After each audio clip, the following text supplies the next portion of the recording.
Assalamualaikum warahmatullahi wabarakatuh. Welcome back to Memria's channel.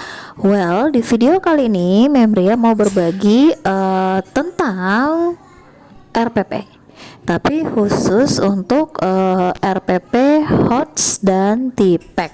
So, jangan kemana-mana dan tetap tonton video ini dari awal hingga akhir ya.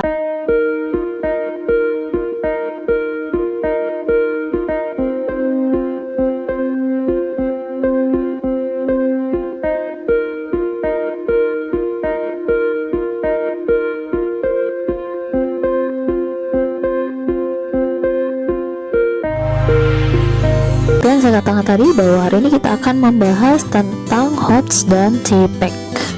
Sebagaimana kita ketahui bersama bahwa perangkat pembelajaran ataupun proses pembelajaran saat ini itu kita dituntut untuk menggunakan HOTS dan TPEC.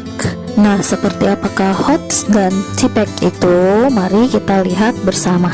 Nah, sekarang kita lihat dulu apa itu HOTS. Jadi HOTS ini tersusun atas 4 kata: higher order thinking skills, dimana higher order itu adalah urutan yang paling atas ya, sementara thinking itu adalah berpikir, dan skills itu adalah kemampuan. Jadi secara tidak langsung arti dari HOTS yaitu kemampuan berpikir yang levelnya itu berada di bagian atas.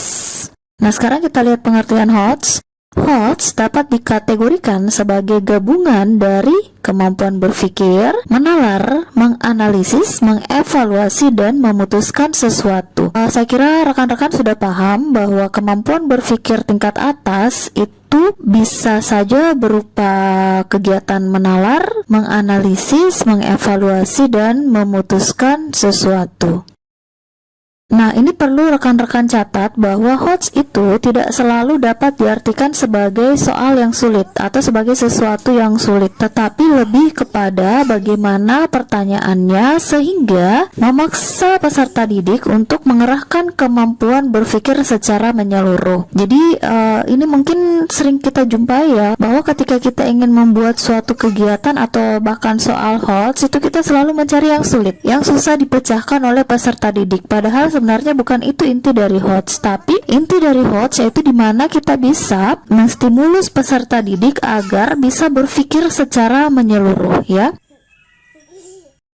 Nah, sekarang kita perhatikan di sini ada LOTS. Jadi LOTS ini adalah kebalikan dari HOTS. Kalau HOTS tadi itu adalah higher, sementara LOTS ini adalah lower. Lower atau tingkat berpikir yang agak rendah. Ini ada contoh untuk soal LOTS. Apakah peran burung elang dalam suatu rantai makanan? Jelaskan. Nah, ini adalah salah satu contoh untuk LOTS. Nah, sekarang kita bandingkan dengan HOTS. Seorang ilmuwan berhasil menemukan pestisida ampuh untuk membasmi seluruh jenis ulat sehingga jumlah ulat sangat berkurang. Dengan kondisi ini, lalu bagaimana nasib burung elang selanjutnya? Nah, sekarang kita lihat perbedaannya ya. Kalau di soal LOTS itu peserta didik diminta untuk menyebutkan apa peran dari burung elang. Lalu lebih lanjut diminta untuk menjelaskan. Nah, kalau kita lihat dari soal LOTS ini, kita bisa peserta didik itu bisa menjawab dengan menggunakan ilmu yang telah dia punya atau teori yang telah dia pelajari sebelumnya, tanpa mesti berusaha keras untuk berpikir, hanya sekadar mengingat kembali apa yang telah dia pelajari. Sementara untuk soal HOTS di sini peserta didik diminta untuk berpikir lagi bagaimana kira-kira nasib burung elang selanjutnya. Jadi di sini peserta didik itu distimulus untuk berpikir bagaimana bisa mengaplikasikan atau mengaitkan ilmu yang telah dia pelajari dengan realita kehidupan gitu ya. Nah, sekarang kita lihat indikator-indikator yang mencerminkan bahwa kegiatan itu adalah HOTS. Yang pertama, menuntut siswa untuk mengerahkan seluruh kemampuan berpikirnya, seluruh pengalamannya untuk menyelesaikan masalah. Nah, ini indikator pertama dari HOTS. Lalu yang kedua, menuntut siswa untuk berpikir kritis, kreatif, memecahkan masalah, berargumen, dan membuat keputusan. Lalu yang ketiga, bersifat divergen, yang dimana memungkinkan siswa memberikan jawaban yang tidak sepenuhnya sama karena menggunakan logika berpikir masing-masing. Nah, ini di sini kita bisa melihat bagaimana logika berpikir dari masing-masing peserta didik. Kemudian yang keempat, menuntut peserta didik untuk mampu mengkaitkan, mengintegrasikan, dan menerapkan pengetahuannya dengan kehidupan nyata, ya, dengan kehidupan yang real seperti itu.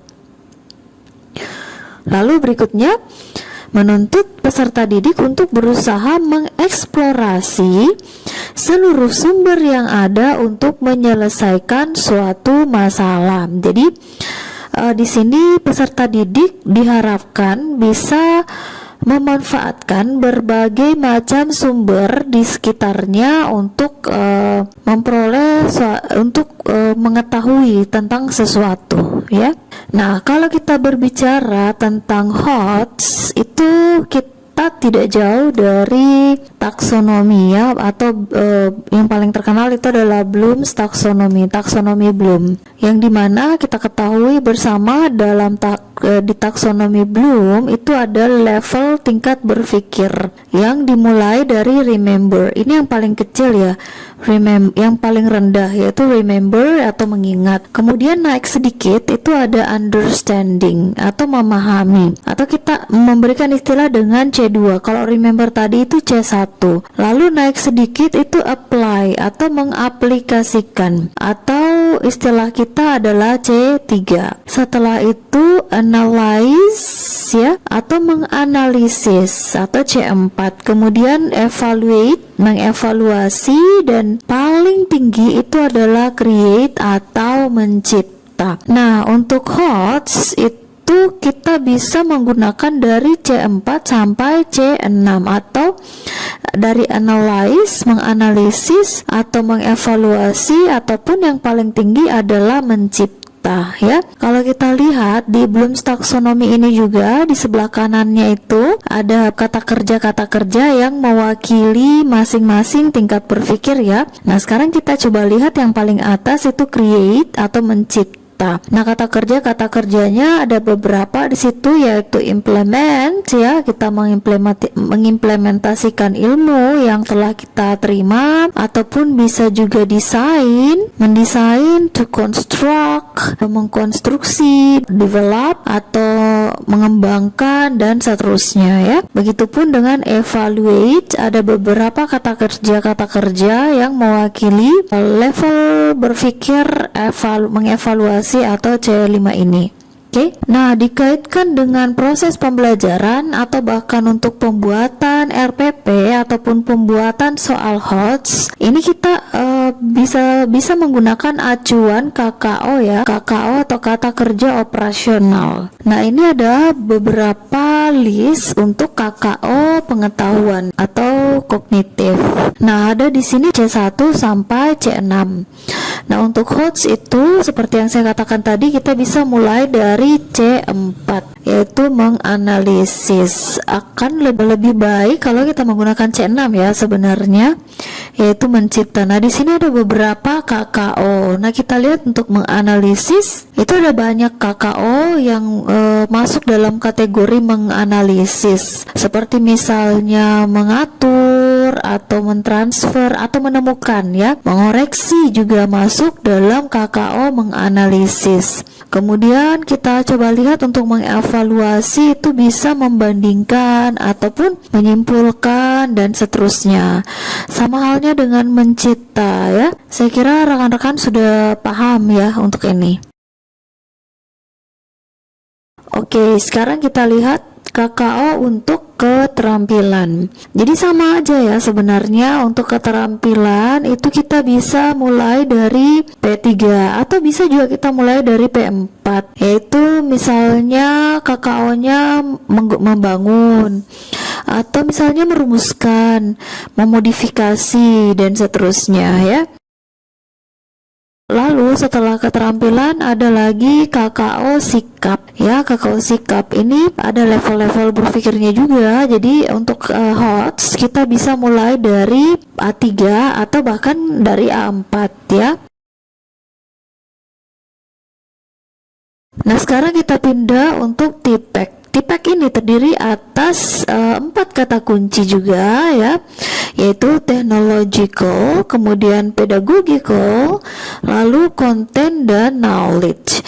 Nah, saya kira teman-teman dari kata-kata ini sudah familiar juga ya. Kalau technological itu mengarah ke hal-hal yang bersifatnya teknologi ya atau digital ya, seperti itu. Ya menggunakan teknologi era 4.0 seperti itu ya. Kemudian pedagogik itu berkaitan dengan sistem atau cara pengajaran ya, cara menyampaikan suatu ilmu gitu. Kemudian konten berisi isi, bagaimana muatan-muatannya. Kemudian knowledge itu adalah pengetahuan. Jadi TPEC di sini diharapkan menggabungkan keempat unsur ini, yaitu ada unsur teknologinya, ada unsur pedagogiknya, ada unsur konten dan juga knowledge-nya. Nah, rekan-rekan, berbicara tentang TPEC itu kita sering diarahkan untuk melihat framework ini ya.